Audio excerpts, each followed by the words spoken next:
All right, welcome to SC Custom Designs. We are going to do a real quick episode, I promise you, because I got a lot of work to do for today. Essentially, we have the top tread here on the porch area that I've been working on amongst other projects this summer. Well, for years this thing has been very strong in place, but an eyesore. But he's actually coming loose a little bit. But we're going to notch that out. But I wanted to show you, and we're going to fill it in with this board here. But if you look at this, doesn't it look like this isn't square? Like the measurements are off? It's a little bit of phenomenon that's going on because this here is extruding a little bit and going down.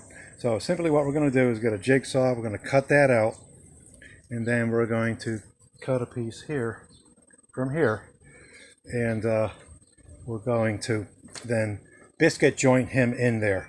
So that's the first part of this little mini series of what we're doing.